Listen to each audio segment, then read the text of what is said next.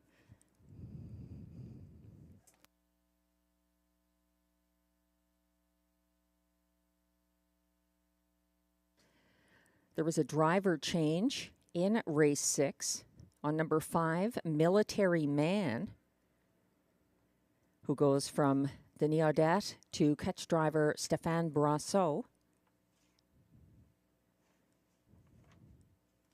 There were no changes in race 7.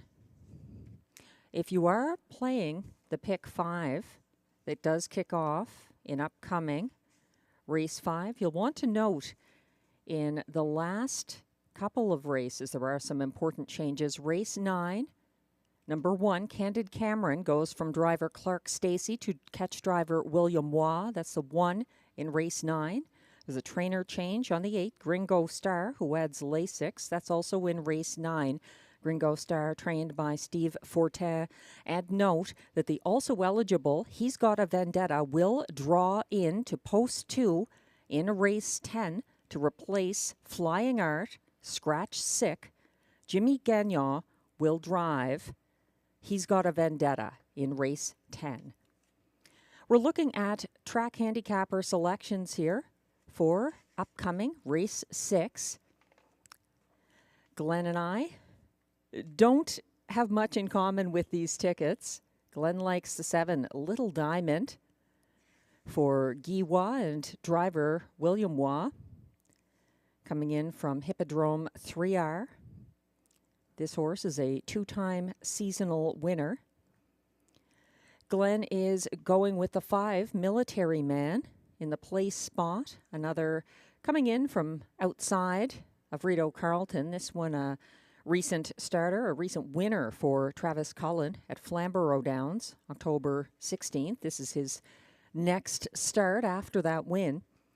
In the show spot, Glenn is using the 4 Woodmere Gaelic, who gets a driver change, Ryan Guy in the bike here.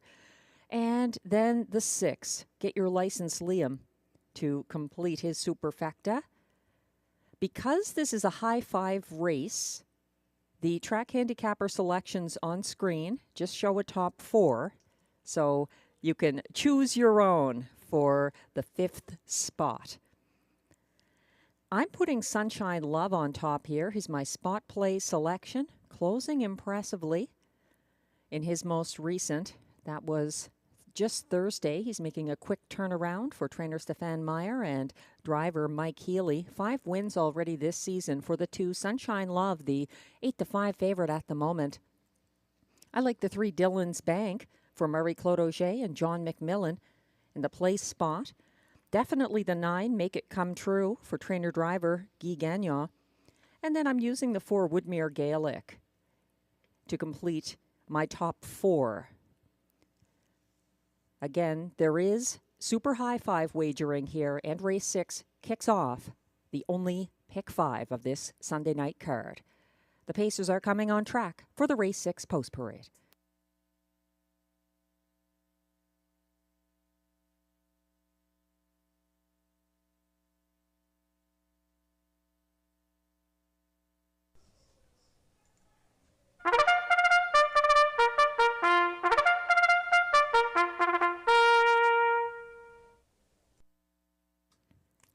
Here come the Pacers for the race 6 post parade. They are non-winners of $2,000 in their last 5 starts, with non-winners of a race in their last 10 allowed $100. Also eligible, $10,500 claimers. They compete for a purse of $6,000.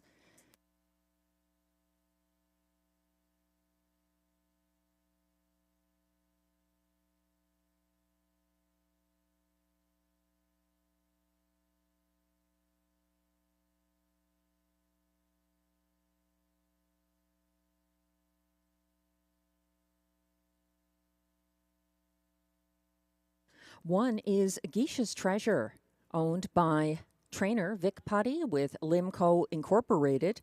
Pascal Berube drives.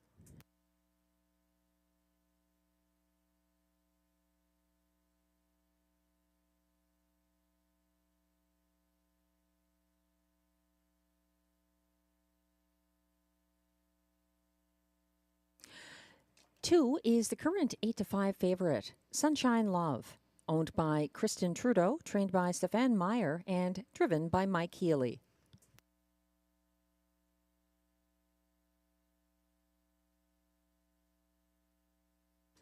Three is Dylan's Bank, owned by trainer John McMillan, driven by Marie-Claude Auger.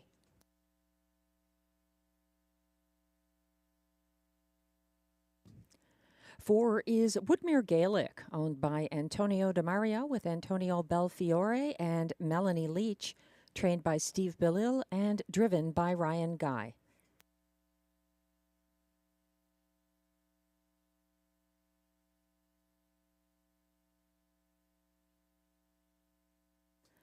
Five is Military Man, owned and trained by Denis Audette. Note the driver change from Denis Audette to Stéphane Brasseau.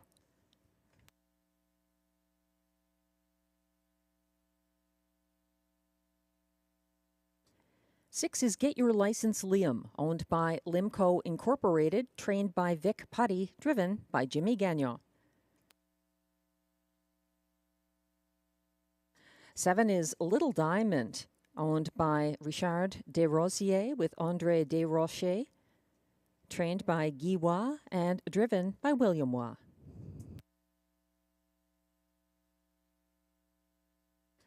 8 is Mockart in Motion, owned by Darren Tingley and Dwayne Tingley, trained by Mandy Archer, driven by Robert Shepard.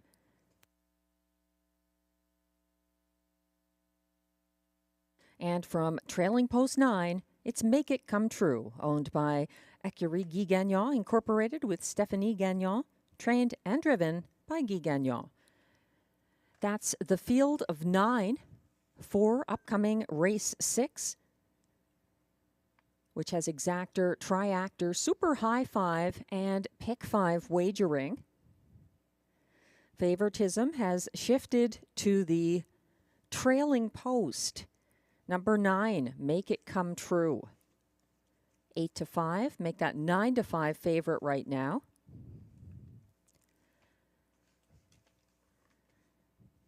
Make It Come True sat the pocket behind Rockin' My Dream and a first over Sunny Bow here early Sunday. He pulled the pocket approaching 3/4 and won by open lengths in a seasonal best 154-1.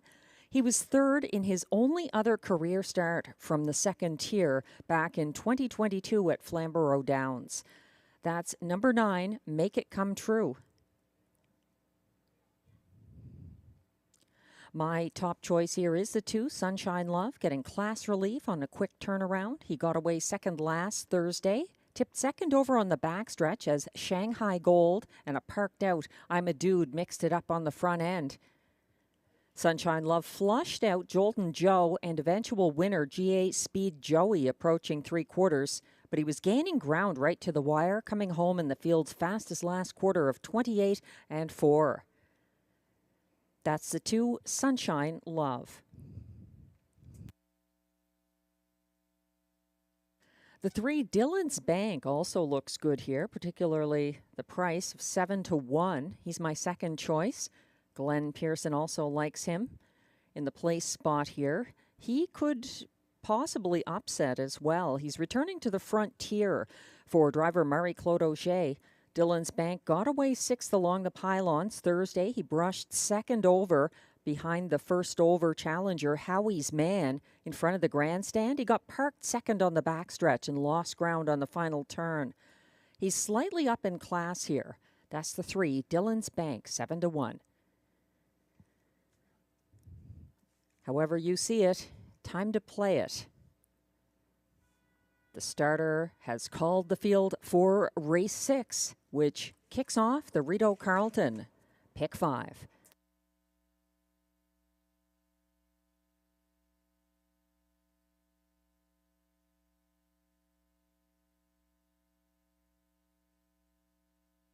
The Pacers are lining up in front of the grandstand. 1 is Geisha's Treasure for Pascal Berube. 2 is Sunshine Love. Mike Healy. 3, Dylan's Bank, Marie-Claude Auger. 4, Woodmere Gaelic, Ryan Guy. 5, Military Man for catch driver Stefan Brasso. 6, Get Your License Liam, Jimmy Gagnon. 7, Little Diamond, William Waugh. 8, Mockart in Motion on the outside for Robert Shepard. And 9 is the trailer Make It Come True for Guy Gagnon. They're coming off the turn and on to the Rideau Carleton backstretch, approaching the start of race 6 and the Rideau Carleton Pick 5.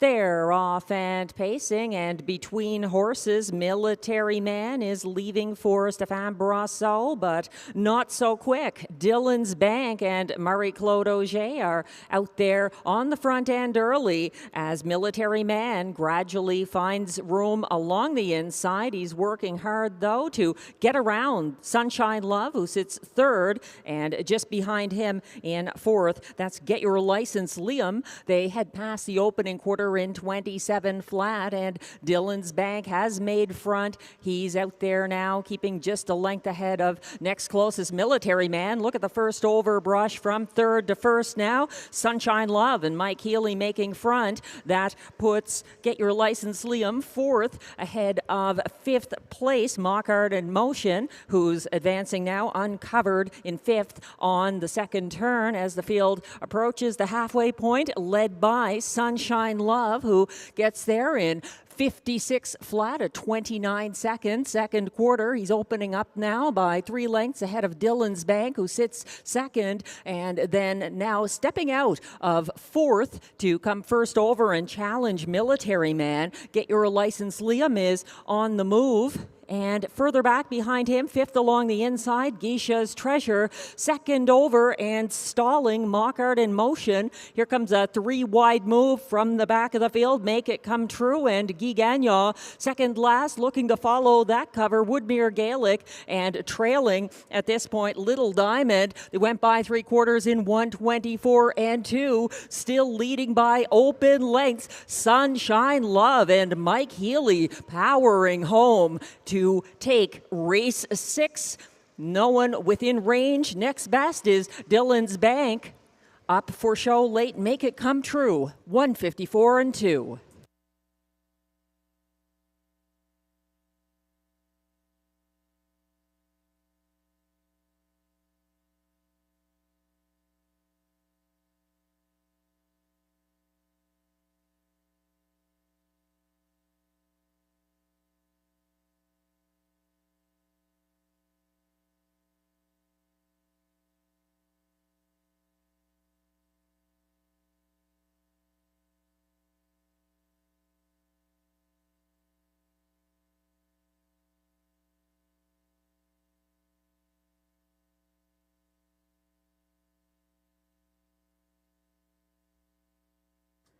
What an impressive victory by Sunshine Love and Mike Healy to begin the Pick 5, the 4-5 favorite.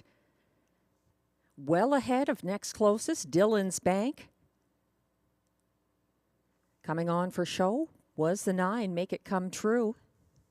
Then it was 4, Woodmere Gaelic, finishing fourth, ahead of 5, Military Man, to complete the Super High 5. The unofficial results are posted for race 6. The unofficial top 5 order of finish, 23945. Please hold all tickets.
Coming back to the Rideau Carleton Winner's Circle, unofficial race 6 winner. Number 2, Sunshine Love. A 5-year-old brown gelding by Sunshine Beach out of Share the Love. Owned by Kristen Trudeau of Gatineau, Quebec. Bred by Rebecca Williamson of Blythe, Ontario. Trained by Stefan Meyer. And driven to the win by Mike Healy. 154 and 2. The win by Sunshine Love. Now the official race 6 winner in a very popular winner's circle photo.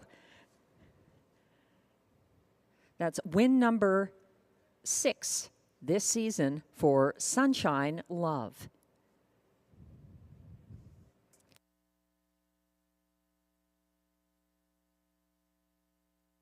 Getting lots of love in the winner's circle after that going away race 6 victory.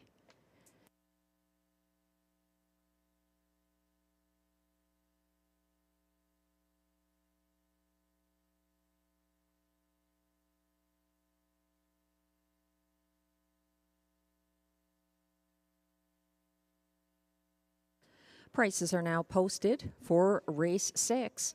Number 2, Sunshine Love, pays $3.80 to win. The $2 exactor. 2-3 pays $20.50. $26.25 for the $1 triactor. $239. And if you had the 20-cent super high five, paid $145.01 for the 23945 20-cent ticket.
The race 6 rundown is now up. Number 1, Geisha's Treasure, finished 8th.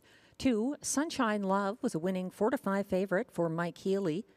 3, Dylan's Bank finished 2nd. 4, Woodmere Gaelic was 4th. 5, Military Man, 5th.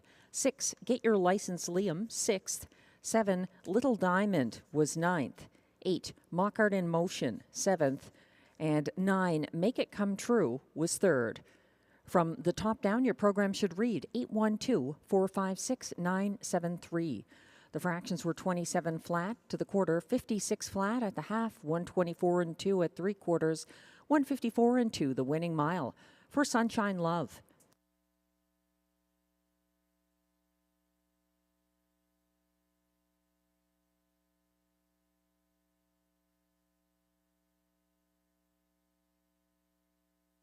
Race 7 is coming up next. The preferred handicap pace with exactor, triactor, superfecta, and pick 4 wagering.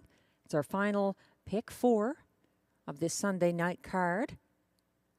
Thanks to all the horse players joining us online or in person. There's some brave souls at the picnic tables and along the fence tonight in the mist. This is our top class in race 7. I am going 3 deep here because the light speed has been assigned post 7, a tough statistical post position to win from. However, he has done it recently, October 20th, for his trainer-driver, Guy Gagnon. He won by just a head over Early Action that race. Early Action was a winning favorite earlier in the card for Guy Gagnon, getting the class relief he needed for the win. The light speed is a 6-5 favorite right now, despite the tough outside post, and it's understandable with 14 wins from 28 starts this season, most of them at Rideau Carleton. I'm also using the 5 Light the Torch, coming in off a going away win in the preferred handicap pace last Sunday at Hippodrome 3R, their last card of the meet. And 6, I Am a Rocket, the stablemate of the light speed, trained by Guy Gagnon, but driven by Marie-Claude Auger. This one has 6 wins this season and an impressive 151-4 seasonal mark taken at this track. He beat his other stablemate, Flash Cube, on Sunday at this level in a furious race to the wire, getting there by just a head. So I Am a Rocket, a strong closer. The light speed, an off-the-pace winner in his most recent victories. Light the Torch, a front-end winner last Sunday at Hippodrome 3R. So it's a tough-to-figure group here, but a strong one.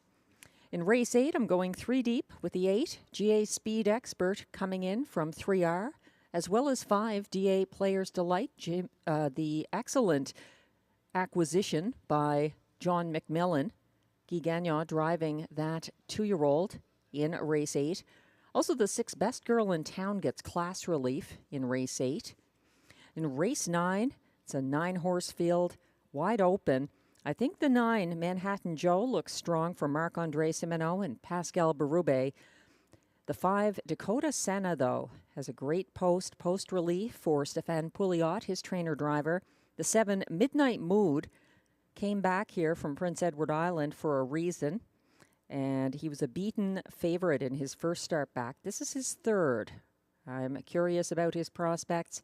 Then you have the 3, Perfect Rolo for Kelly Duval Lacaille and Sylvain Lacaille from post 3, closing strongly October 27th. So race 9, I think, could be the toughest leg of this pick 4. And in race 10, the 2 was Scratch Sick, Flying Art. Make sure that your ticket takes note of the fact that he's got a vendetta. The also eligible is drawing in, will start from post 2 in line to Jimmy Gagnon. I have the 5, Uncontrollable, on top there, trained and driven by Marie-Claude Auger. My beaten best bet last Sunday did not get a great trip. I think the 1, No Time at All, is the biggest danger for Yves Tessier and Pascal Berube from the rail in race 10. Also the 3, Mickey Makes Some Speed, teaming up with Robert Shepard for Marc-Andre Simoneau. It's a strong field there. I'm trying to keep it simple, and it's still a $21.60 ticket for the 20-cent combination.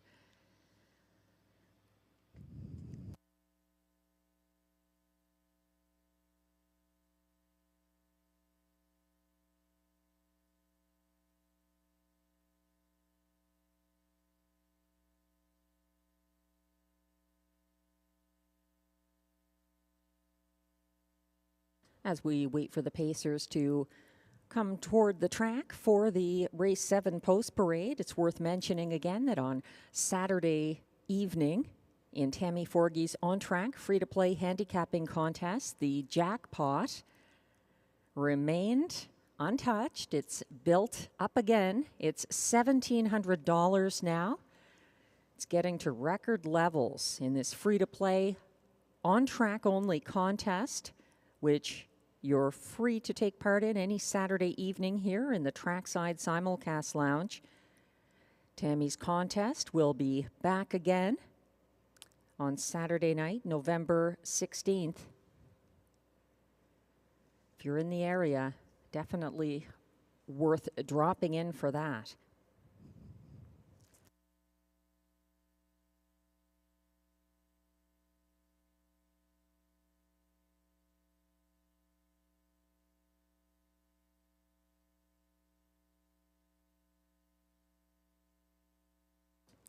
We're taking a look now at track handicapper selections for race 7.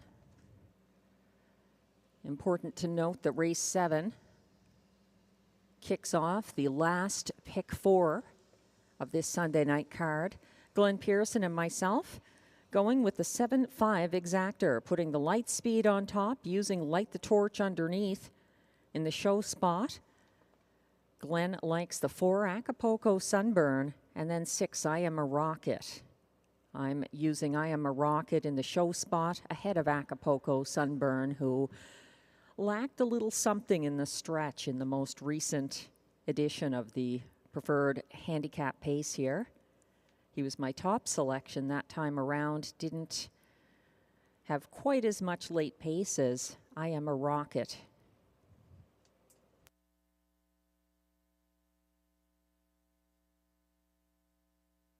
The Pacers are now approaching the track for the race 7 preferred handicap pace post parade.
Here comes the post parade for the top class this Sunday night, the Rideau Carleton Preferred Handicap Pace, racing for a purse of $10,000.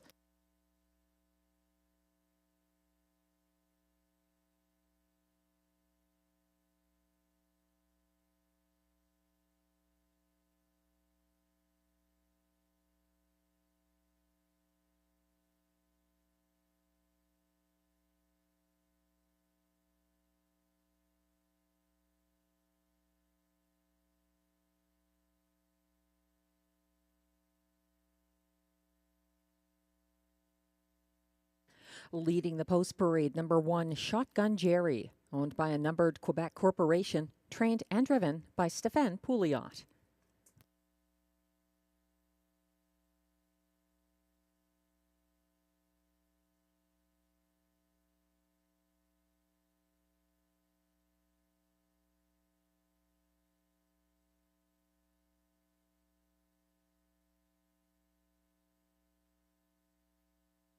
Two is Betnintine, owned by Mark Kerouac, trained by Mandy Archer, driven by Ryan Guy.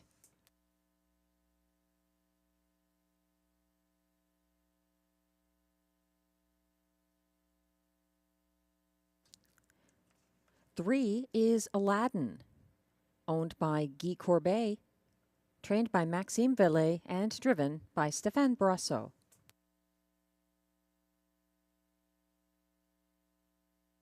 4 is Acapulco Sunburn, owned by Les Écuries BCL with Bruce Tremblay, trained by Isabelle Darvaux, driven by Robert Shepard.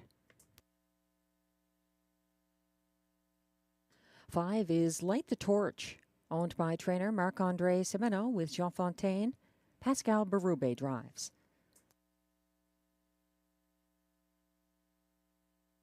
6 is I Am a Rocket, owned by Louise Ricard, trained by Guy Gagnon, driven by Marie-Claude Auger. And 7 is The Lightspeed, owned by Michel Nollet, trained and driven by Guy Gagnon. That's your field for race 7, the preferred handicap pace, exactor, triactor, and superfecta wagering. Also, race 7 starts the late pick 4. There were no changes in races 7 or 8.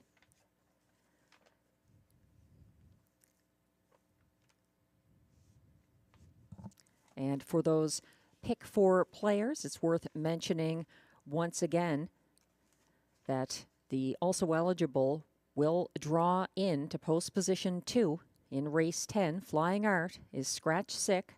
He's got a vendetta, driven by Jimmy Gagnon, and drawing in to post 2 in race 10.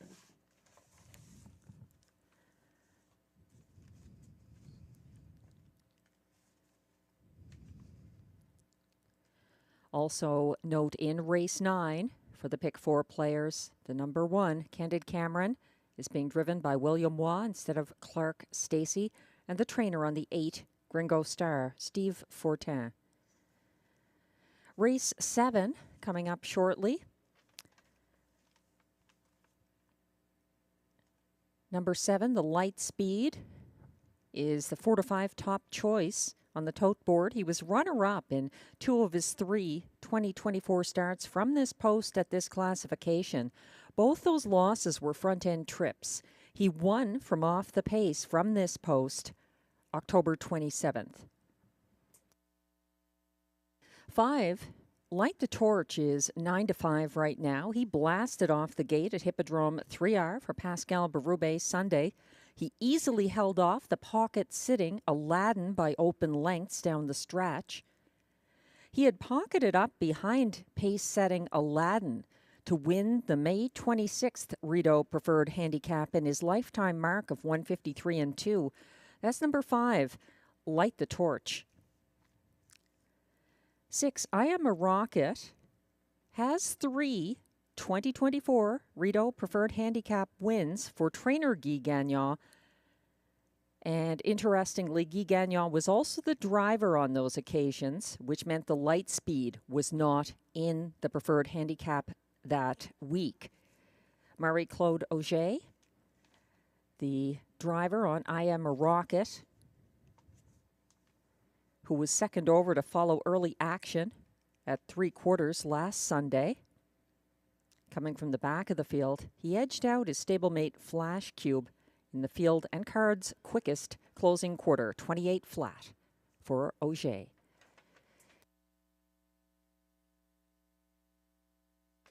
And the starter has called the field for race 7.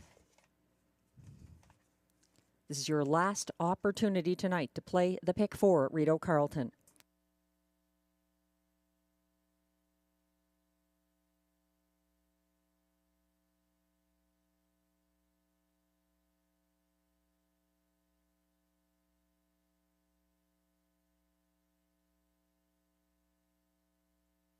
The Pacers are now lining up in front of the grandstand. 1 is Shotgun Jerry for Stéphane Pouliot. 2, Betninteen, Ryan Guy. 3, Aladdin, Stéphane Brosseau. 4, Acapulco Sunburn, Robert Shepard. 5, Light the Torch, Pascal Berube. 6, I Am a Rocket, Marie-Claude Auger. And on the outside, 7, The Lightspeed for Guy Gagnon. They're all in line on the turn, headed towards the Rideau backstretch for the start of the late pick 4.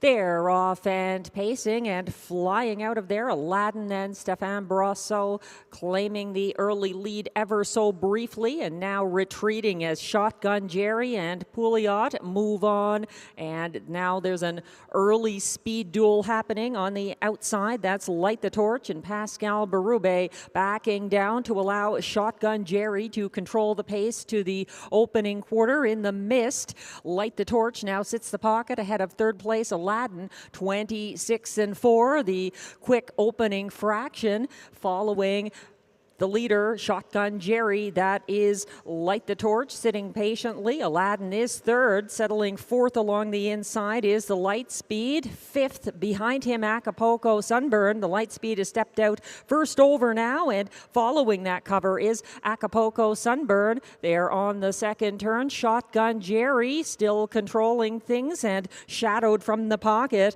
by Light the Torch, 57-3. The clocking to the half. Shotgun Jerry is confronted by the Light Speed, who is advanced uncovered, and he's out there second now, pressing the pace along the backstretch. Caught in third, Light the Torch, second over from fourth, Acapulco Sunburn, and following from fifth on the inside, that's Aladdin trying to get in gear from the back of the field. Third over, Betnintine. At the back of this group is I Am a Rocket, 1:25 2 3/4. The Light Speed getting tested by a tenacious Shotgun Jerry, and moving to the front down the stretch. Acapulco Sunburn on his outside is coming on late. The Light Speed and Guy Gagnon drawing on all his back class. Look up the inside. Light the Torch up for place behind the Light Speed. Acapulco Sunburn for show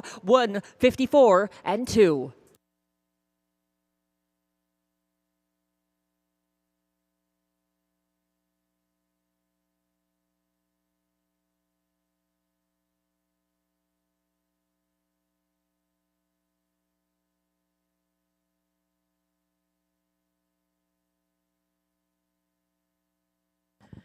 An exciting stretch duel won by the Light Speed. What a great season he's having for Guy Gagnon once again here at Rideau Carleton, 1:54 2.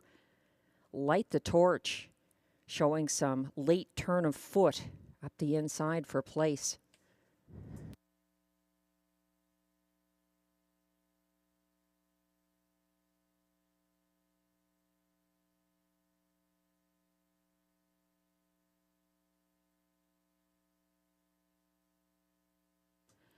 Unofficial results are now posted for the top four finishers in race 7. At odds of 9-5, he was not sent off as the favorite. Number 7, the Light Speed, the race winner for Guy Gagnon. Second, as beaten 4-5 favorite. Number 5, Light the Torch. Third, number 4, Acapulco Sunburn. And completing the superfecta, number 1, Shotgun Jerry finished fourth.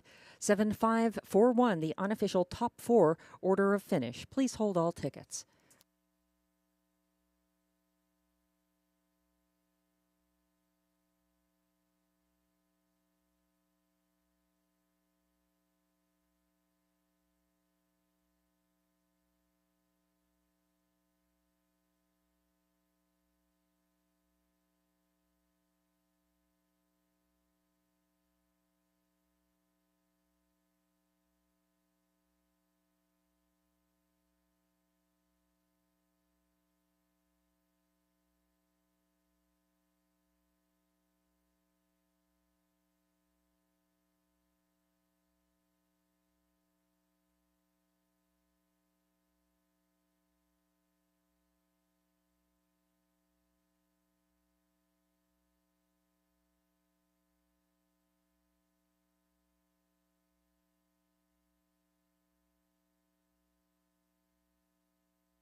Whether you bet him or not, you have to admire the Light Speed, the unofficial race 7 winner from post 7.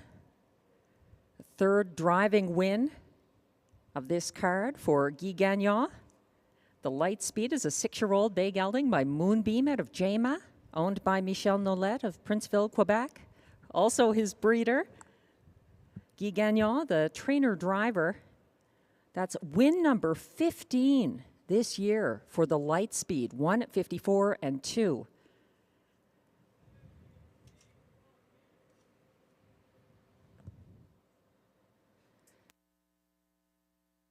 Race 7 results are now official.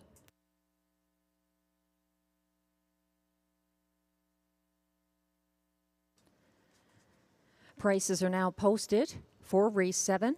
Number 7, the Lightspeed, pays $5.90 to win. The $2 exactor 7-5 combination pays $16. The $1 pick 4 of 4 pays $26.85 for the 2-3-2-7 combination. It's $12.45 for 3 of 3. The $1 pick 3 ticket concluding here, the 3-2-7 combination.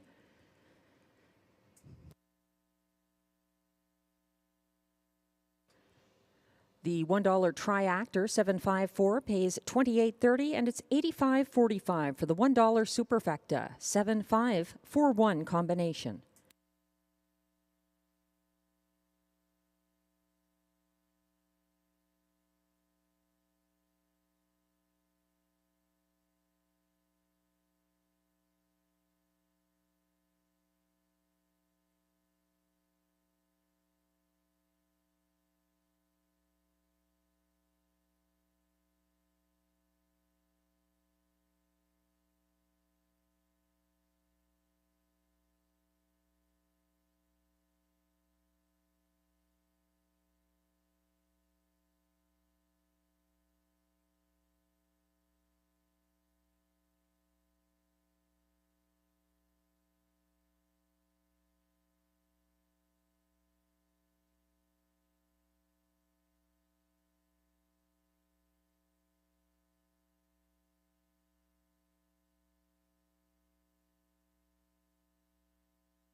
The race 7 rundown is now on screen.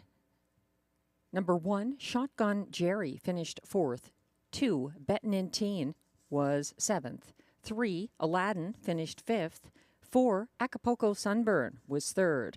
5, Light the Torch was 2nd as beaten 4-5 favorite. 6, I Am a Rocket was 6th. And 7, the Lightspeed was the race winner for Guy Gagnon.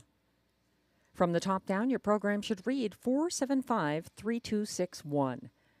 The fractions were 26 and 4 to the quarter, 57 and 3 at the half, 125 and 2 at 3/4, 154 and 2. The winning mile for the Lightspeed.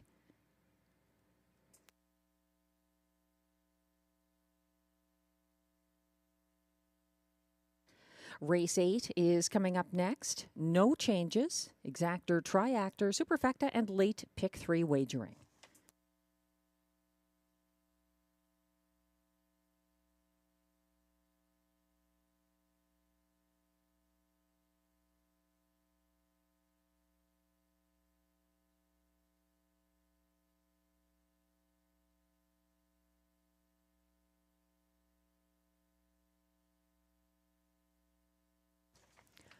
Track handicapper selections are now on screen for race 8.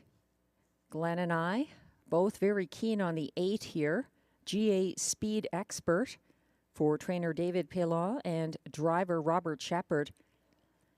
He was scratched due to an office error last Sunday at Hippodrome 3R, but before that, a 4-race win streak, although there was a placing back from one of those victories. He started that sequence winning a qualifier, I should also add. So strictly speaking, you're looking at 2 very dominant parimutuel wins in his last 2 starts at Hippodrome 3R. He's 1-5 despite post 8 GA Speed Expert. Glenn and I both like the 2-year-old, number 5, DA Player's Delight for John McMillan and Guy Gagnon in the place spot.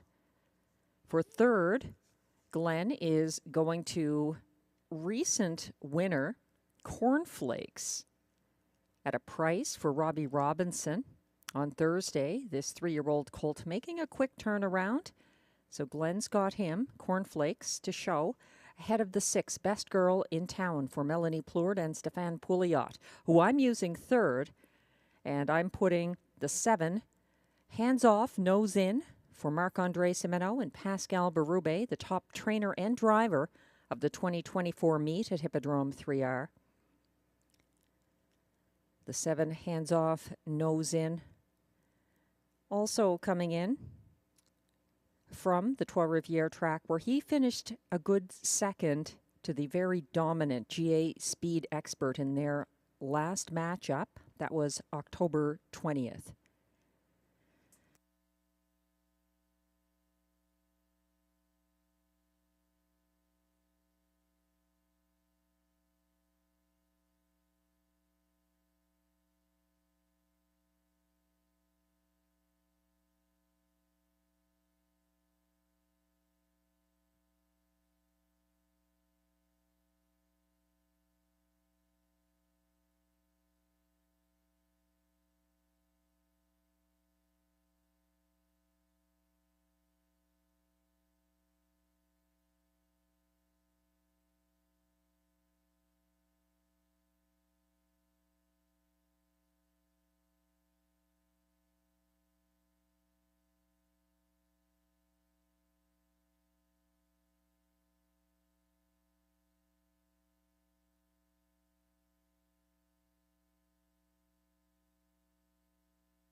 The Lightspeed is now tied for 5th in North America this season for wins among aged pacers.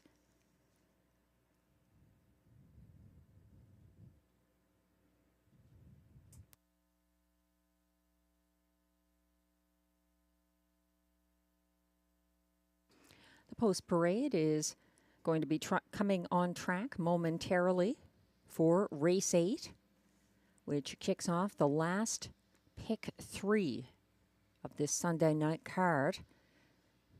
There's continued support for the 8 GA Speed Expert. A tough post. He's still the 1-2 favorite. Only 2 others in this field are lower than double digits. Those being the 5 and 6 DA Player's Delight and Best Girl in Town. The Pacers are now coming on track for the post parade for race 8.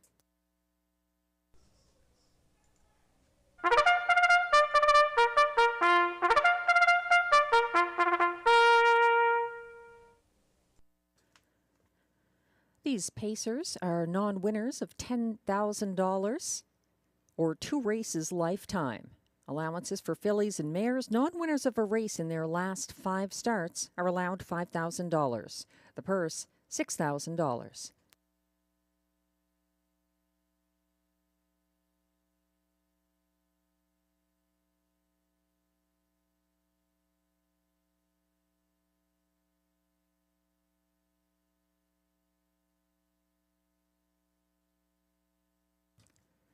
One is Sundance Leo, owned by Denise Auger, trained by Ariane Girard, driven by Marie-Claude Auger.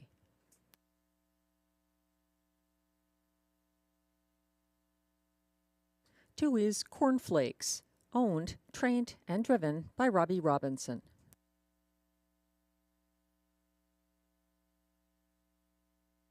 Three is Haka Timatanga, owned by trainer Pierre Piedalou, driven by William Waugh.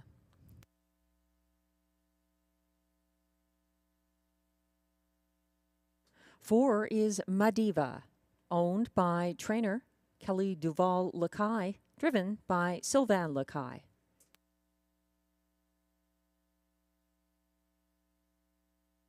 Five is DA Players Delight, owned and trained by John McMillan, driven by Guy Gagnon.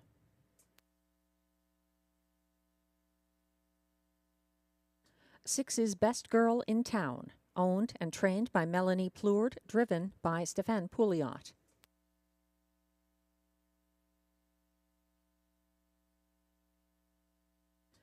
Seven is Hands Off, Nose In, owned by trainer Marc-André Simoneau, along with Marc Belanger and Jean-Louis Chartier. Pascal Berube drives.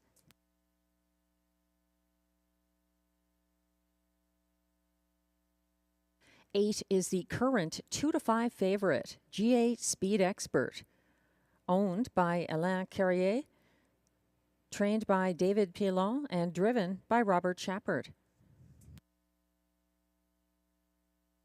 And completing the field from the trailing post 9, Del Gero, owned by André Perrault, who also trains. Stéphane Brosseau is in the sulky. That's the field for race 8. No changes. Exactor, Triactor, Superfecta, and late pick 3 wagering.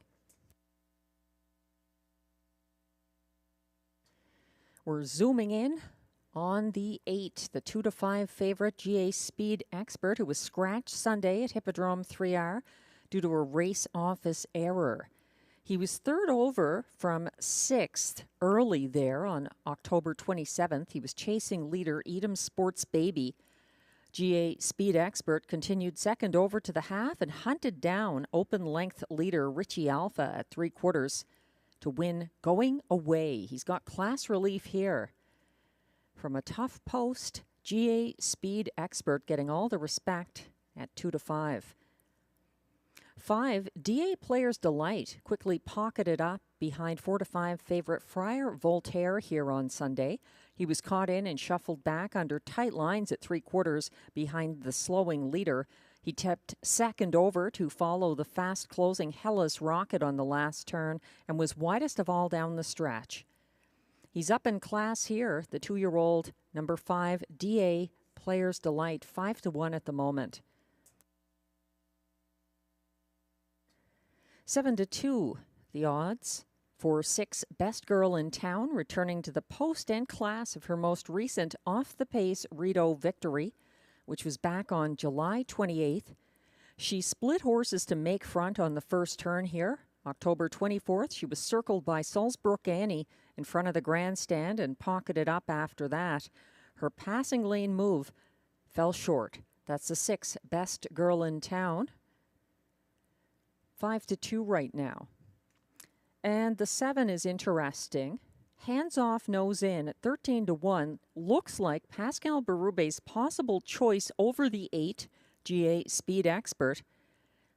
Hands Off, Nose In was put away on the first turn by that 1-9 rival on October 20th at Hippodrome 3R. He held on for place after a pocket ride behind that going away winner. 13-1. Number 7, Hands Off, Nose In, who is winless this season in 23 tries.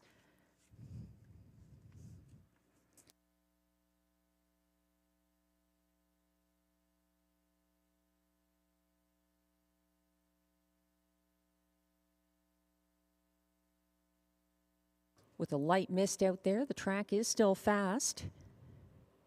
And this field will be headed behind the gate very shortly for race 8.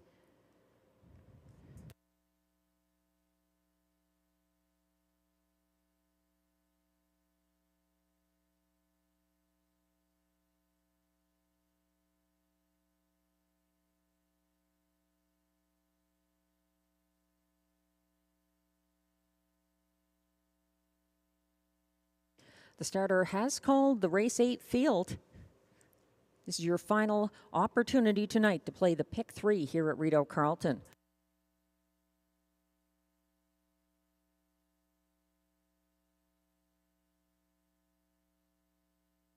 The Pacers are lining up, led by 1, Sundance Leo from Marie Claude Auger. 2 is Cornflakes, Robbie Robinson.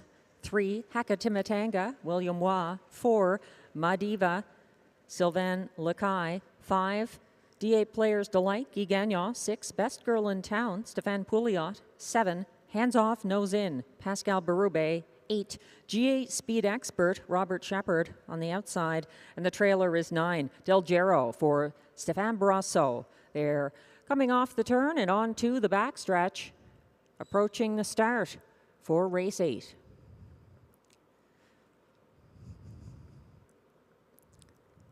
They're off and pacing, 2 of them leaving like a team. Hakatimatanga and Madiva both want early control. Out there now in third and advancing. First over uncovered now. DA Players Delight for Guy Gagnon. Gapping slightly in fourth early. Sundance Leo, and following him, getting away fifth despite post 8, G8 Speed Expert. They're still battling on the front end. DA Players Delight and Madiva duking it out to a 27-3 opening quarter, and now DA Players Delight makes front and quickly opens up by 3 lengths. Sitting second, that's Madiva. Following from third, Hakatimatanga. Fourth, Sundance Leo. Advancing now first over from fifth, here comes G8 Speed Expert. Following him, that's Cornflakes. Then it's Del Gero on the inside, third from last, and getting rough on the turn, taken wide, that was Cornflakes. Continuing second over from second last, gapping cover, that's Best Girl in Town. At the back, it's Hands Off, Nose In, and after the miscue, Cornflakes trails 58 flat to the halfway point, and leading now, that is Shepard making front. GA Speed Expert opening up ahead of DA Players Delight. And those two have major separation on the rest at 3/4, 126 flat. But look at Best Girl in Town. She's passed horses, moved up into third. Everyone else just racing for minor shares here. And on the front end, GA Speed Expert living up to his name. He's showing the speed and expertise on the front end. He's there by 10 lengths. And it's only widening in the stretch. It's GA Speed Expert versus the clock. And he prevails in 155-1 over DA Players Delight and Best Girl in Town, who closed for show 155-1.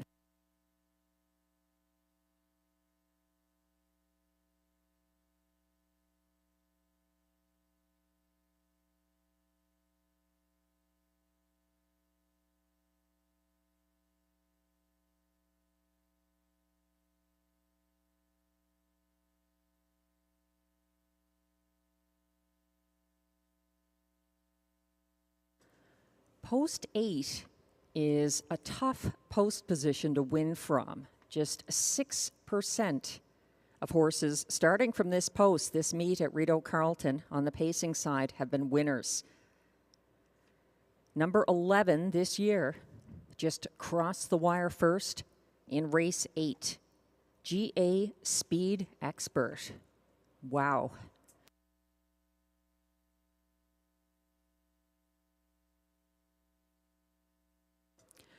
The unofficial top 4 finishers are now posted for race 8. 1 to 9, winning favorite despite post 8.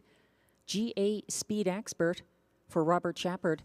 Second was 5, DA Players Delight. Finishing third was number 6, Best Girl in Town. And closing for fourth at odds of 99-1 was the 9, Del Gero. The unofficial top 4 order of finish, 8, 5, 6, 9. Please hold all tickets.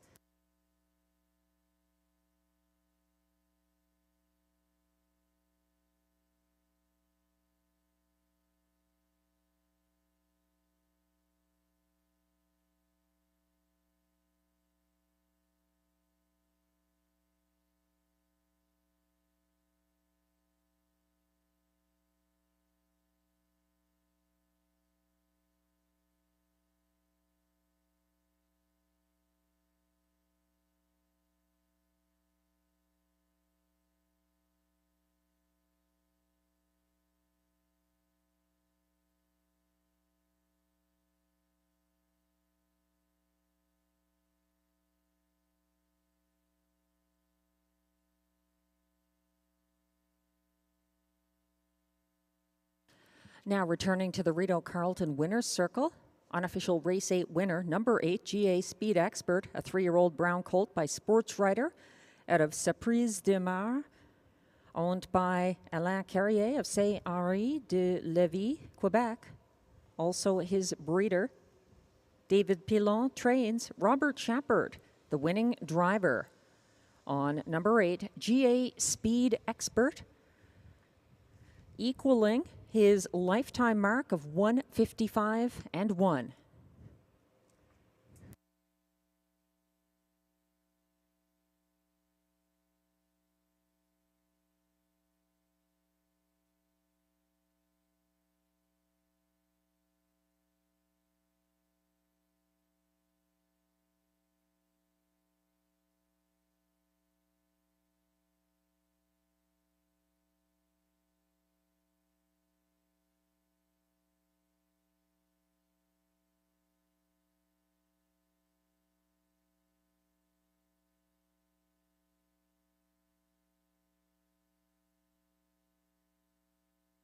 And now race 8 results are official.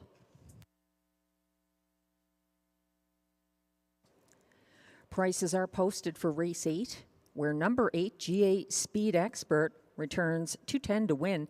The $2 exactor, 8.5, pays $3.90. It's $9.65 for the $1 try, 8.56. And the $1 superfecta, 8.569, pays $140.90, thanks to the 9, Del Gero, finishing fourth at odds of 99-1 for Stéphane Brosseau.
The race 8 rundown is now posted. 1, Sundance Leo was 6th.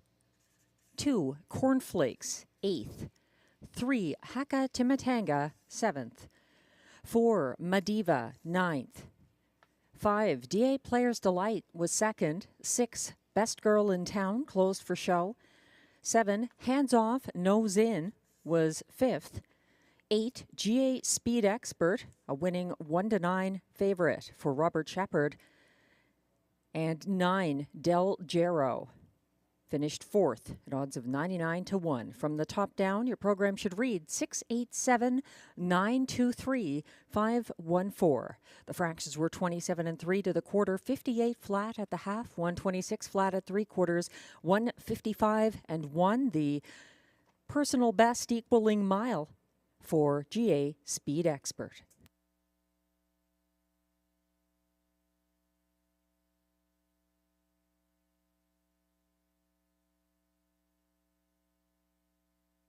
Race 9 is coming up next with exactor, triactor, superfecta, and late daily double wagering.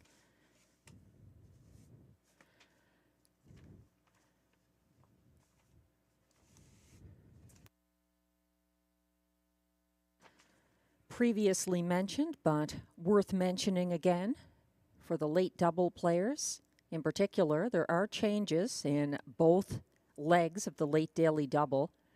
Here in race 9, the 1, Candid Cameron, going from driver Clark Stacey to catch driver William Waugh. And also the trainer of 8, Gringo Star, is Steve Fortin, not the listed Gaetan Fortin. In race 10, also note, as mentioned, 2, Flying Art, scratch 6, so the also eligible He's Got a Vendetta draws in for driver Jimmy Gagnon. Here in race 9, the top selections, top 4 from myself and Glenn Pearson are on screen. We both like the 9, Manhattan Joe, for Marc-Andre Simino and Pascal Berube. Glenn is going to the 7, Midnight Mood, for Jamie Johnson and Jimmy Gagnon in the place spot. I'm using that one third. Behind the 5, Dakota Senna for trainer-driver Stefan Pouliot, who Glenn likes in the show spot. To complete his superfecta, he's using the 2, Uber Hanover, for Yves Corbin and Stephen Genois. And I have the 3, Perfect Rolo, for Kelly Duval-Lacaille and Sylvain Lacaille. Favorites have been going strong tonight at Rideau Carleton. Surprisingly, the light speed was a winner, but not a favorite. The favorite here, even money right now, on Glenn and I's top selection, Manhattan Joe.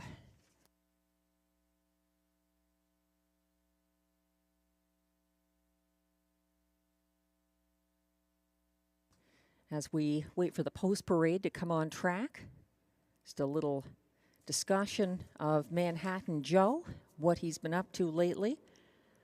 He got away single file 5th here, October 31st. He was 3rd over, nearing the 2nd turn, behind the parked out Get Your License Liam. He came 3 wide around that stalled cover on the backstretch. And he was also 3 wide late. He was edged out for show. He's moving to the 2nd tier with some class relief. And this is his 2nd start Lasix. That's the 9, Manhattan Joe.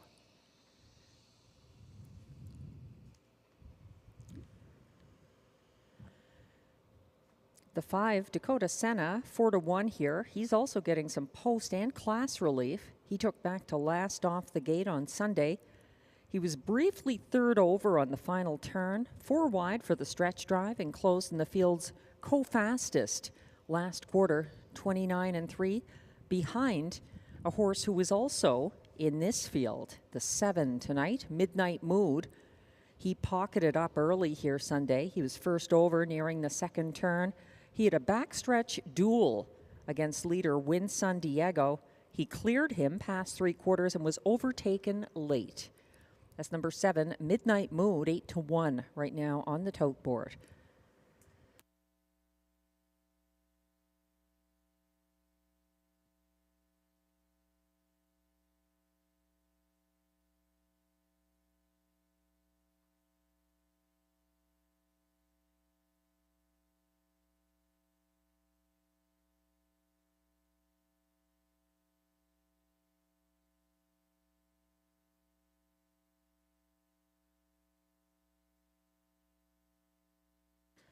As we wait for the race 9 post parade, just a look at another in this field who I think deserves some attention, at least at the end of your triactor or superfecta ticket. The 3, Perfect Rolo.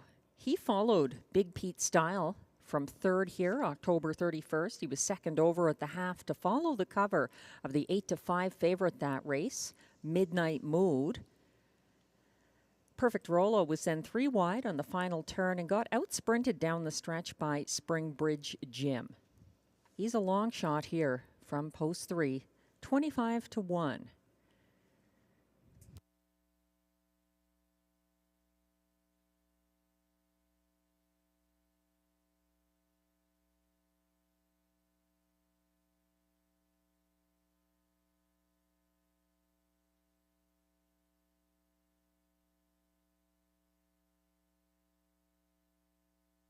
The horses are coming now on the backstretch, approaching the track for the race 9 post parade. Despite the light rain, the track is fast.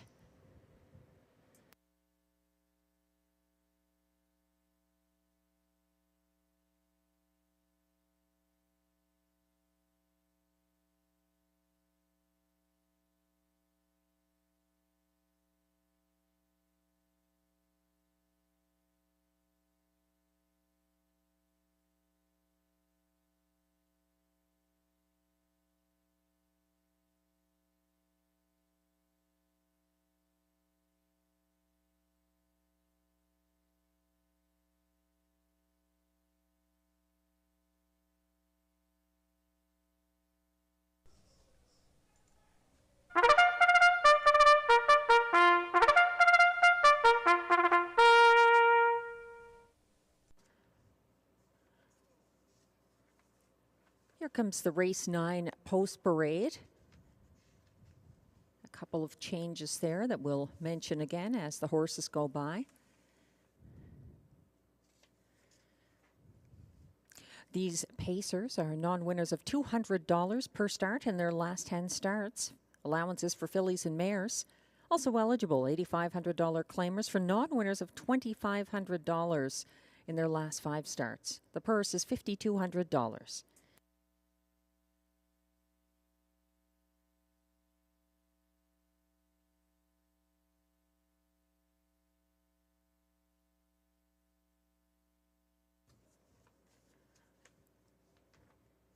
Leading the post parade, number 1 is Candid Cameron, owned by Clark Stacey with trainer Kara Stacey. Note the driver change from Clark Stacey to William Waugh.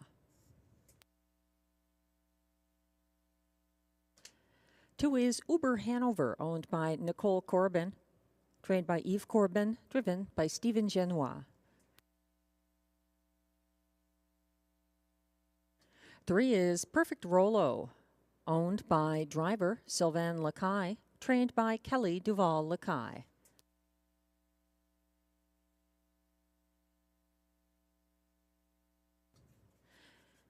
The 4 is Bad Apple, owned by Leah Rose Laverne, trained by Benoit Ibert, driven by Robert Chappard.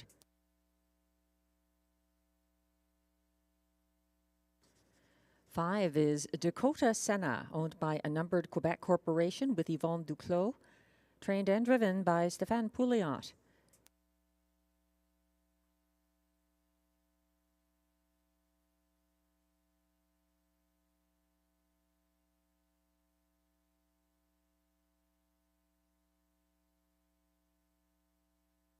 Six is Vines to Heaven, owned by Rachel Burns, trained by Mike Armstrong and driven by Guy Gagnon.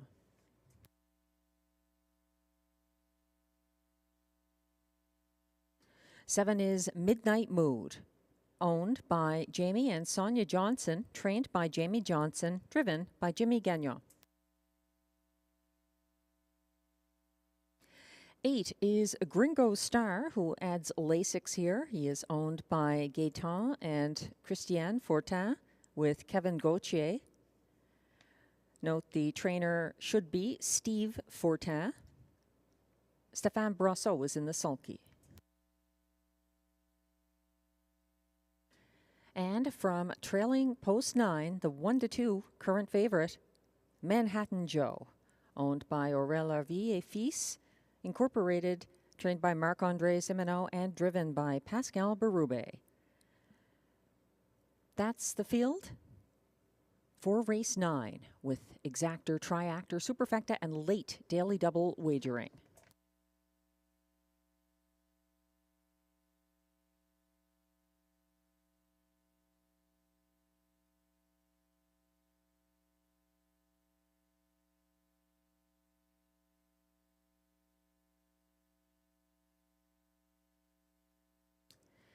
We're getting a closer look at the 9, Manhattan Joe, continuing on as favorite here in race 9, despite the trailing post. 4 wins this season. Pascal Berube teaming up with Marc-Andre Simoneau here. This horse did race at Rideau Carleton October 31st, his most recent start. That trip did not go his way. His most recent win was actually on the Quebec Circuit Régional back on September 21st at Ormstown.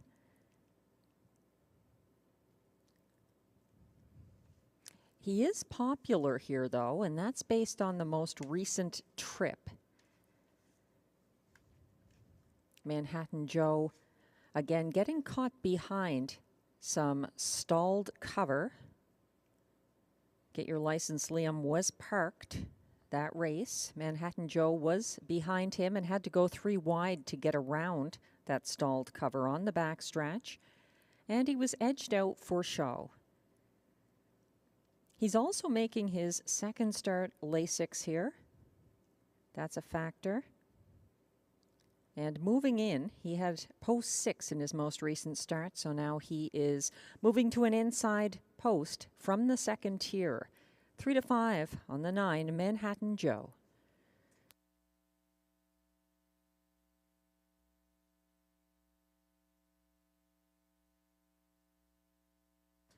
I went 4 deep in this leg of the late pick 4 and pick 5. I found this race to be anything but easy in terms of picking a winner. I think the 5 Dakota Senna is a real threat, 3-1. Post and class relief after taking back to last off the gate on Sunday. Coming 3rd over on the final turn, tipping even wider for the stretch drive, and coming home in the field's co-fastest last quarter of 29-3.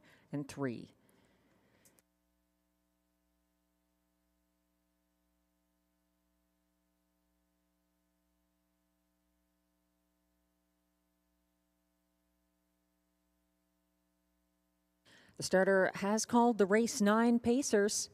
This is your last chance to play the late double this Sunday night at Rideau Carleton.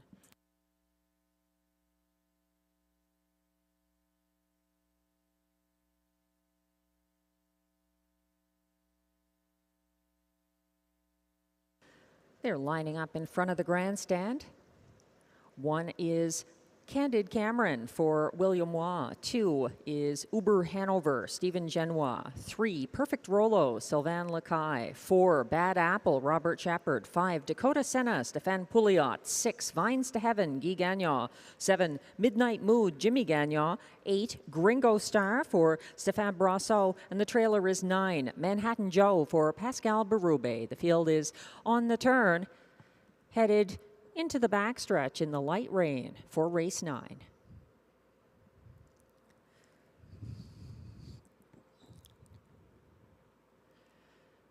They're lined up, quickly approaching the start.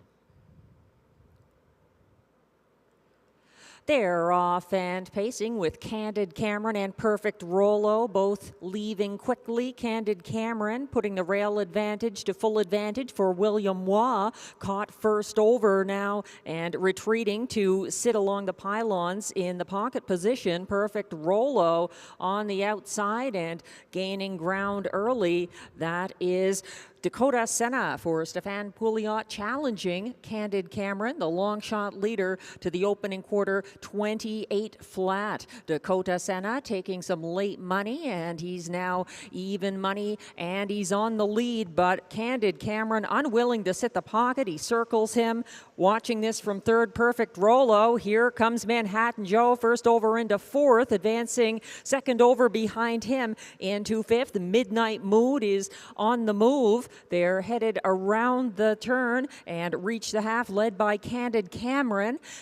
William Waugh in the sulky, a measured second quarter, 30 flat, As they reach the half in 58 seconds flat, Candid Cameron freewheeling out there by a length and a half. Dakota Senna in the pocket, caught first over in third. Manhattan Joe gets whip tap urging from Pascal Berube, looking to circle him now. Here comes Midnight Mood. He's fourth and trying to get around the retreating Manhattan Joe, moving up the cones into third. That's Perfect Rolo, 126 and 4 at 3/4, looking to go wide around the parked out Midnight Mood. Bad Apple has some late pace. They're circling for home. 3/4 was reached sometime back in 126 and 4, and they're all likely to be contenders here. Coming up the inside, Dakota Senna versus Manhattan Joe to the wire, and it looks like Dakota Senna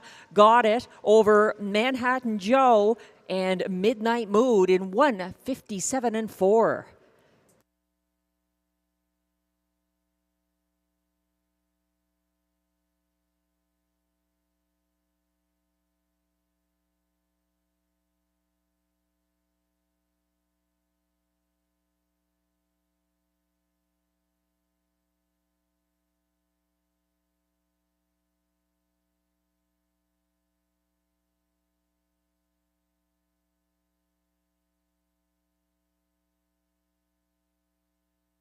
Horses were coming from everywhere in the stretch.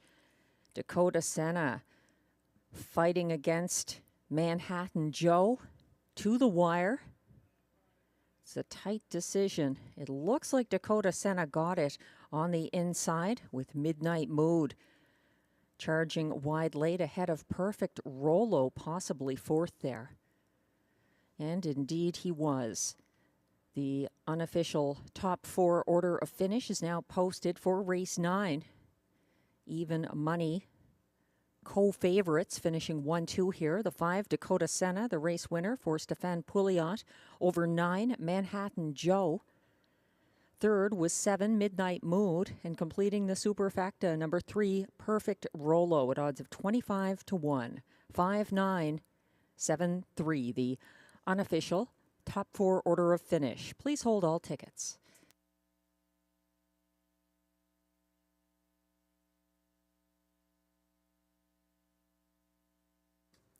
A driver objection has been lodged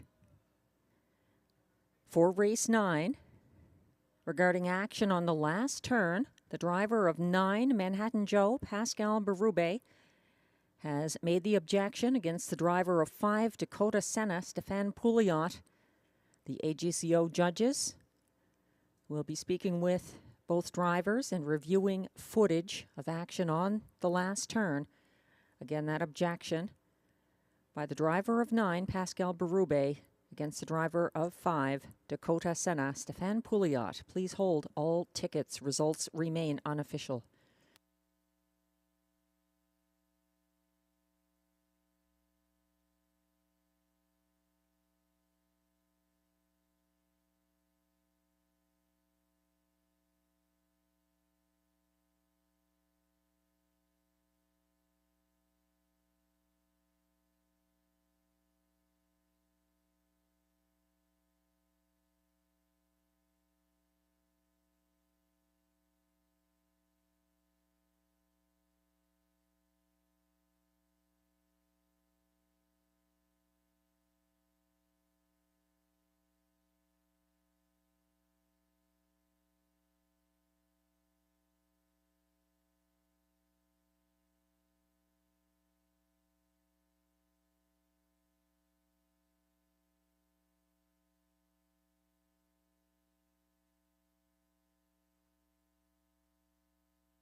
The AGCO judges are continuing to review footage from race 9 related to the driver's objection currently posted by the driver of 9 Manhattan Joe, Pascal Berube, against the driver of unofficial race winner 5 Dakota Senna, Stéphane Pouliot. Please hold all tickets.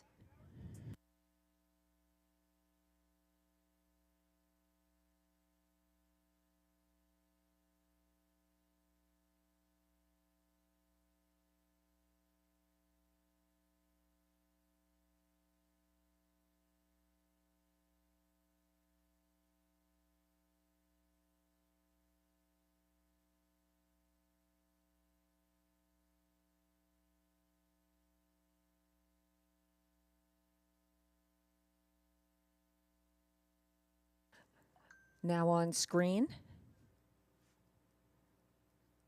the final turn,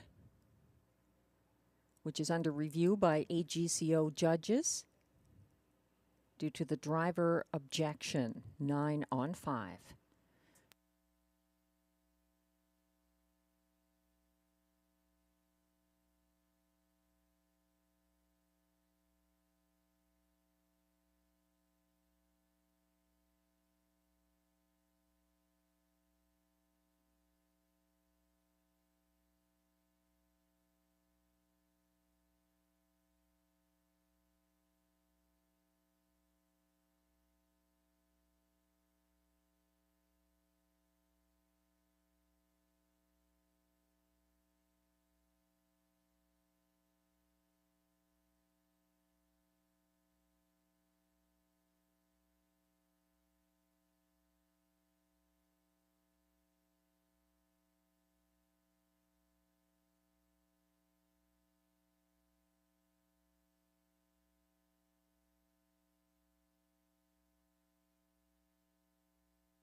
The judges are still speaking with drivers and looking at the section of the race where there may have been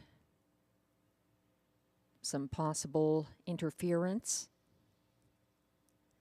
The results are unofficial as the judges continue to look at that driver objection regarding last turn action.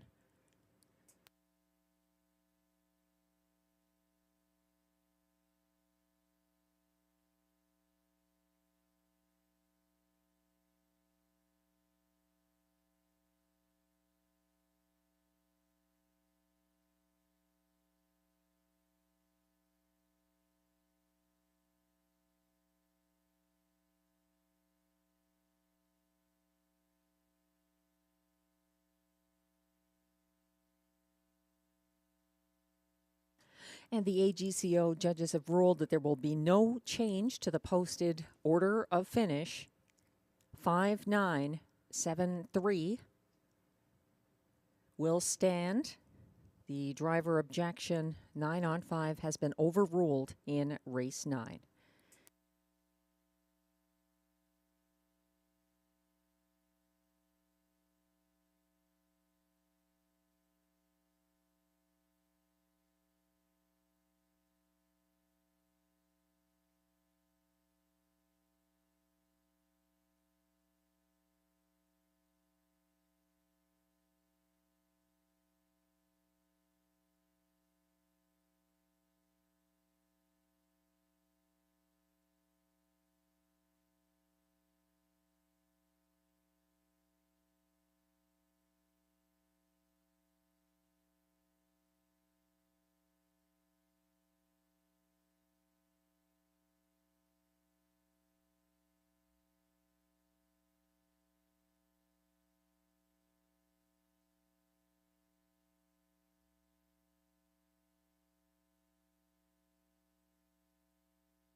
Race 9 results are now official.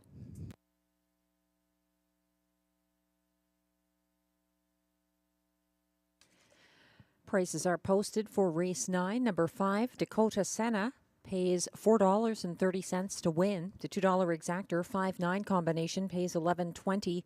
It's $46.60 for the 5-9-7 $1 triactor, and the $1 superfecta 5-9-7-3 returns $329.80 for that $1 ticket.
The Race 9 rundown is now on screen.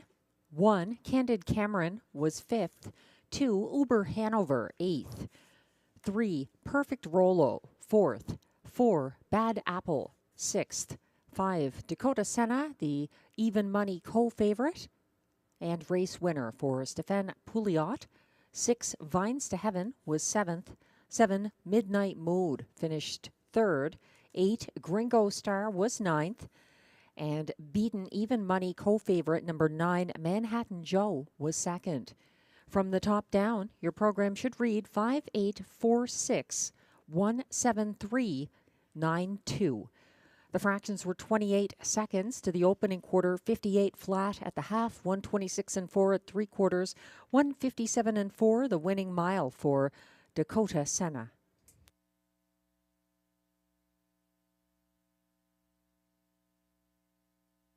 Race 10 is coming up next. It's our last of this Sunday night card. Thanks again to all those watching and wagering on track or wherever you may be. There's exactor, triactor, and super high five wagering here in race 10. Glenn and I going in different directions. He likes the 9, Carson Star Choice for co-owner, trainer-driver Guy Gagnon, a 14-time winner this season. And certainly a contender, but I'm returning to a horse that I picked as best bet last Sunday, the 5, Uncontrollable, for trainer-driver Marie-Claude Auger, a 6-time winner this season and a fast one at Hippodrome 3R, making his second Rideau start here. He's 10-1 right now, Uncontrollable. Glenn and I both like the 1, No Time at All. in the place spot. I think he has a chance to win this as well for Yves Tessier and Pascal Berube. He's the even money favorite right now. Note that the 2 Flying Art is scratched sick, but if you look to the 10, he's got a Vendetta, currently 25-1. He is drawing in and racing from post 2 in race 10. So no Flying Art, but the also eligible, he's got a Vendetta starting from post 2. The 3, Mickey Makes Some Speed, is one to watch here as well. Marc-Andre Simeno, Robert Shepard getting the catch drive on that free-legged pacer. It looks like Berube has gone with the 1, no time at all. They'll be coming on track shortly for the race 10 post parade.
The Pacers are coming towards the track now for the race 10 post parade. Continued support on the tote board for 6-5 favorite number 1, No Time at All.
The post parade is now coming on track for race 10, the Robbie D'Alessandro Pace. These are non-winners of $3,500 in their last 5 starts, also eligible $15,000 claimers.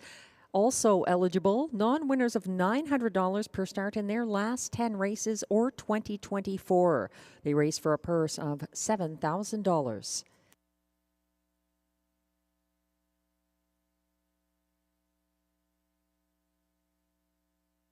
A very important note there, the also eligible does draw in.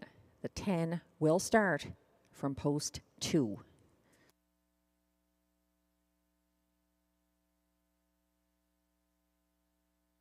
Leading the post parade, the current 7-5 favorite number 1, No Time at All, owned by Jean Allaire with Gina Bragagnolo and trainer Yves Tassier, driven by Pascal Berube. 2, Flying Art is scratched sick. 3 is the free-legged Mickey Makes Some Speed, owned by trainer Marc-Andre Simoneau, driven by Robert Chappard. 4 is Sounds Good, owned by Michael and Sam Sergi, trained by Mike Armstrong, driven by Ryan Guy. He's now the 6-5 favorite. The 4 Sounds Good. 5 is Uncontrollable, owned by Steve Perreault with Johan Deschamplain, trained and driven by Marie-Claude Auger.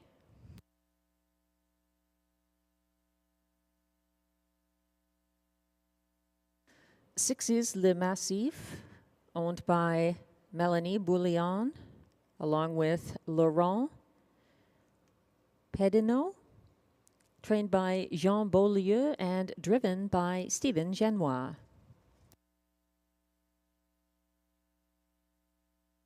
7 is Frozen Hanover, owned by Guy Courbet, trained by Maxime Vellet and driven by Stéphane Brosseau.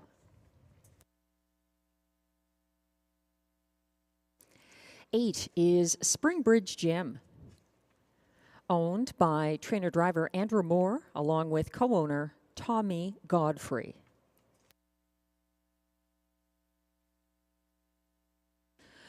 9 is the trailer Carson Star Choice, owned by Écurie Guy Gagnon with Seth McLeod, trained and driven by Guy Gagnon.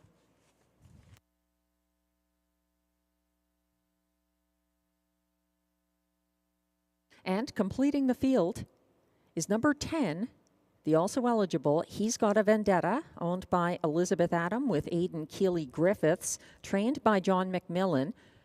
Note the driver, Jimmy Gagnon, and the 10 will start from post 2.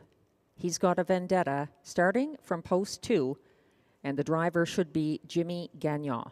That's your field for race 10, exactor, triactor, and super high five wagering on this last race on a misty Sunday night in the nation's capital.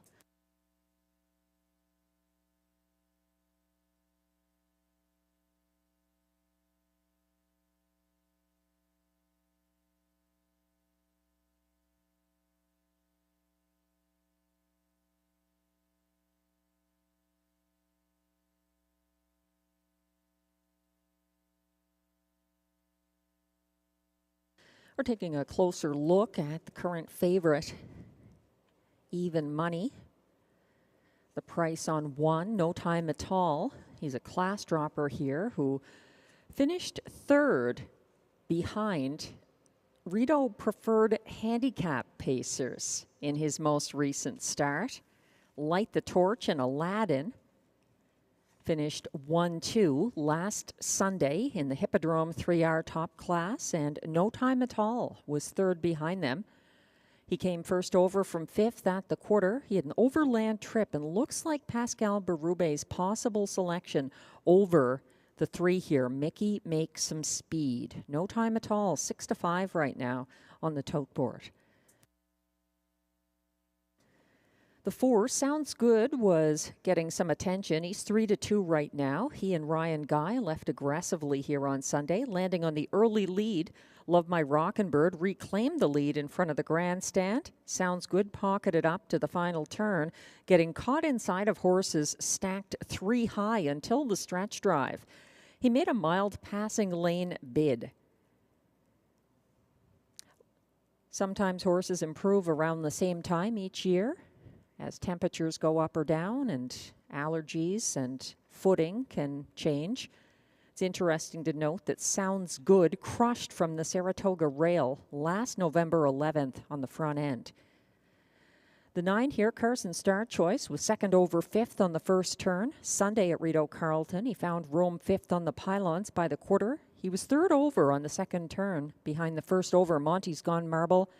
Went back to the pylons, was 5th on the backstretch. He lost momentum on the turn for home, and he's a rare 10-1 here from the trailing post, number 9, Carson Star Choice.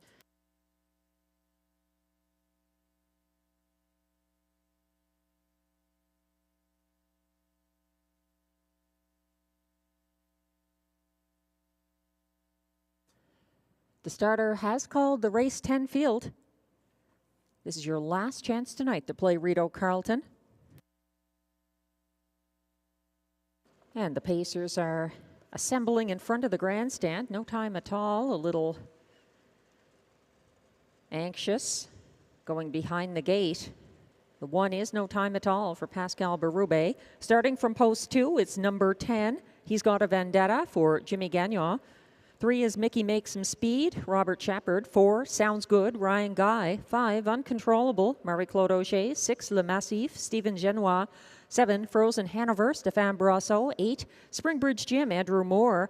And the trailer is 9, Carson Star Choice for Guy Gagnon. The field is coming off the turn onto the Rideau backstretch for the start of race 10. They're all in line.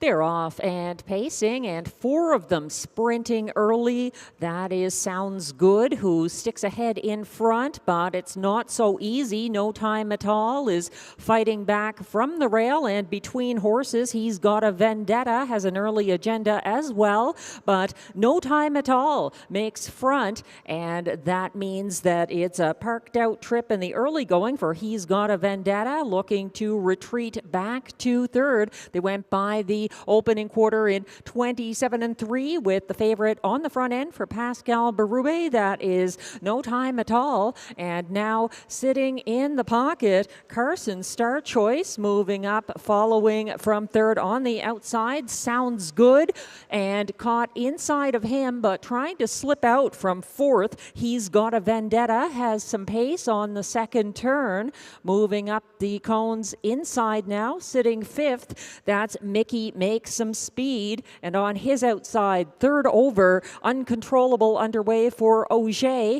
Following that one, 4th over from 3rd last, Le Massif, and at the back of the field, Frozen Hanover and Springbridge Gym. They went by the half in 58-3, a 29-second or a 31-second panel there in the mist. No Time at All still leading the way. Carson Star Choice caught in as they reached 3/4 3/4, 1:26 and 4. First over, pressing the pace in second is Sounds Good, and looking to wind up from further back, Jimmy Gagnon asking He's Got a Vendetta. They turn for home, and No Time at All needs the wire. They're closing in all around him now. Here's a wide sprint to the wire. Uncontrollable is coming on late. No Time at All, though, prevails over Carson Star Choice. Uncontrollable for show, 1:56 and 2.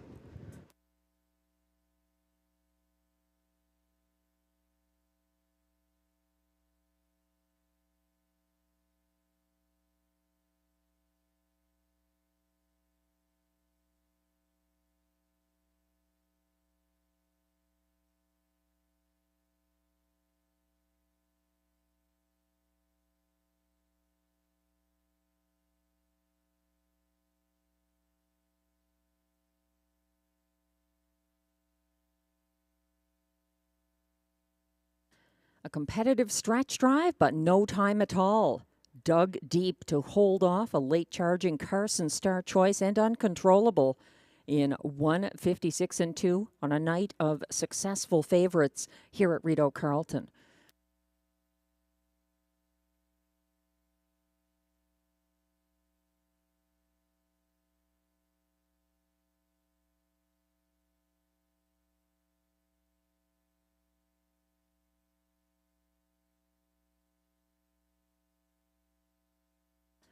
The unofficial top 5 order of finish is now on screen. For race 10, the 4-5 favorite number 1, No Time at All. The race winner for Pascal Berube. Over 9, Carson Star Choice, second. 5, Uncontrollable, third. 10, He's Got a Vendetta, fourth. And the 3, Mickey Makes Some Speed, finished fifth. The unofficial top 5, 1, 9, 5, 10, 3. Please hold all tickets.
That's the 4th driving win of the card for Pascal Berube in race 10.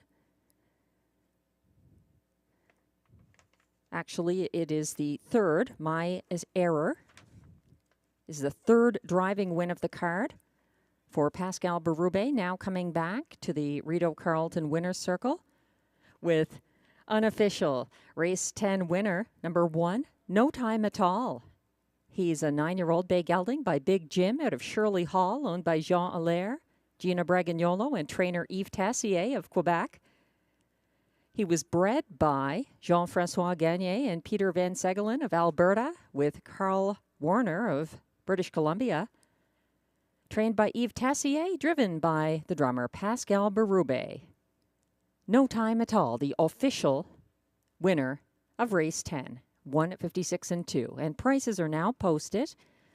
1, No Time at All, returns $3.80 to win.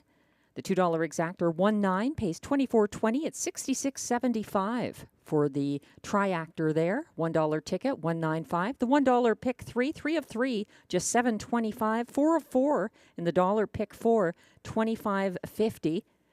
The $1 pick 5 of 5 pays $67.05. Unusual for us here at Rideau Carleton to have this many winning favorites. The 20-cent Super High Five, 19513. Combination pays $1,008.27.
The race 10 rundown is now on screen. 4 to 5 favorite number 1, No Time at All, was the race winner for Pascal Berube.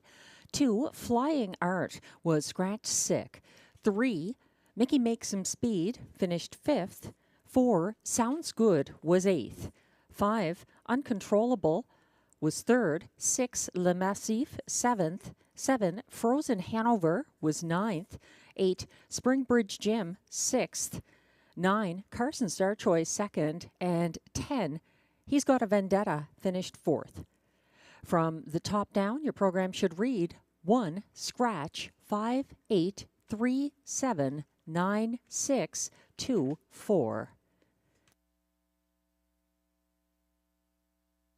The fractions for race 10, 27 and 3 to the quarter, 58 and 3 at the half, 126 and 4 at 3/4, 156 and 2 the winning mile for No Time at All, and the third driving win of the card for Pascal Berube.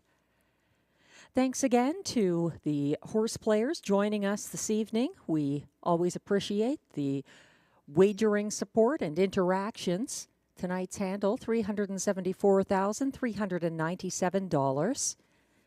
And we'll be back again with more live racing from Rideau Carleton this Thursday, the 14th of November. We just have 3 more Thursdays remaining for the rest of the 2024 meet through the month of November. 4 p.m. post time on Thursday. We hope you can join us. And keep in mind, once again, Tammy Forgey's On Track free-to-play handicapping contest this coming Saturday night, a jackpot now, up to $1,700. Have a great night and enjoy the rest of your week. And be sure to mark Remembrance Day.